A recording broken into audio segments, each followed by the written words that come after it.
Okay, I want to talk about one of the most important traits that I feel like someone could have, not just in the creative field, but in any business, and that's being a good problem solver.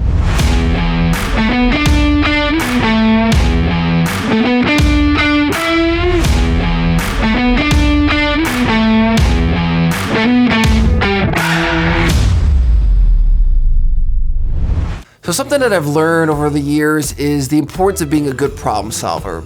At the beginning, I didn't think it was that important. Problems came up, you kind of figured them out. But as the company's grown, the problems have only increased, and the pressure to solve those have only increased too.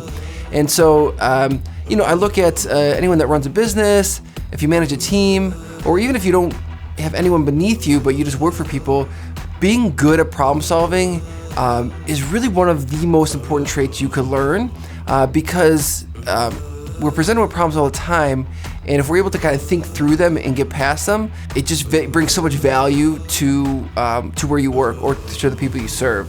And so, I think there's two things that have kind of been a hindrance in being a good problem solver for me. So I just want to kind of share those two things with you. First off is being stingy. So an example of this is, we do shoots all across the country and sometimes all over the globe. And sometimes we have a crew that's in a different country or a different state, and they have a piece of gear that was either broken, lost, or stolen. And so at those points, I have to decide, okay, do I spend the money and have them rent something at a rental house? Do we FedEx overnight the piece of gear that we have at our studio here? All those things cost money, and I could look at it and be like, well, do they really need it? I mean, could they get by without it? And maybe if they can, it's not important to the shoot, then I'm not going to spend the money for no reason. But if it's one of those things where it's like, no, it actually would be good, and I choose to not do that, and that's me being stingy. It's like, well, I just want more money in my pocket, and if the end product suffers a little bit, I mean, who's gonna really know?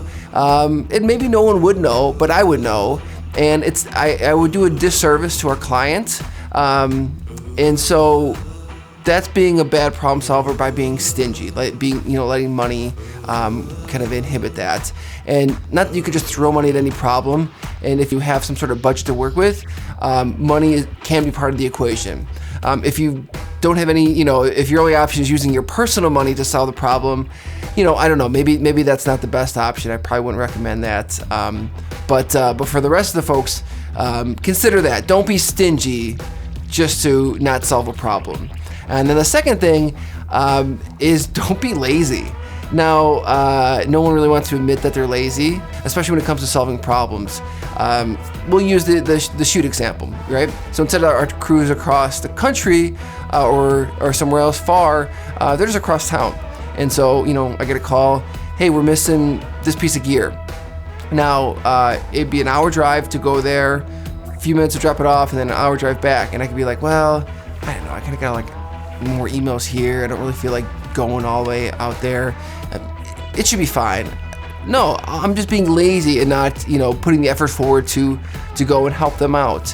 And this could manifest in many different ways, but oftentimes when I see problems occurring in other fields or other stuff, and it's not being fixed, I think to myself, they're just being lazy, And it's not like a dirty word of like you're just a lazy. It doesn't have to be that extreme, but sometimes we're just lazy and we don't want to, get off our asses and fix the thing. So I would strongly recommend thinking about those two elements, being stingy and being lazy, and to not let those inhibit you from solving a problem. I'll offer one small disclaimer as a closing. You need to have different software if you're married or in a relationship. I know sometimes when I go home, I'm in problem-solving mode, and really I just need to be in listening mode. So, not really the business, but personally, make sure you're not solving every single problem because sometimes you just got to be a good listener. All right, thanks.